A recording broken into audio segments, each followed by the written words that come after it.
wallahi babu munafikin da zai iya amsa wannan tambayar. Dan uwa, idan kana so ka gane munafiki ka tura masa wannan bidiyon ka saurara, tabbas komai iliminsa ba zai iya baka amsa ba. Kai kuma mumini in baka sani ba ka rubuta ban sani ba a comment domin ita ma rabin ilimi ce. Ga tambayar, waye aka haifa a cikin Kaaba? Waye bai taba bautar gunki ba? Waye annabi ya ce matsayinsa gare ni kaman Haruna ne ga Musa? Waye annabi ya daga hannunsa a Gadir Kum ya ce duk wanda ni shugabansa ne to wannan ma shugabansa ne? Waye wanda annabi ya ce ba mai son ka sai mumini kuma ba mai kin ka sai munafiki?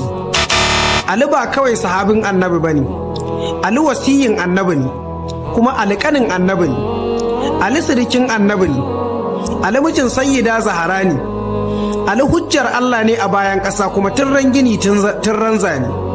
Kuma kai da kake kin Ali ka tambayi zuciyarka, tabbas ta san tana kin wanda Allah ya ɗaukaka. Shin kana cikin muminai? Ko kana cikin waɗanda annabi ya ce musu munafikai saboda ƙiyayyar su ga Ali?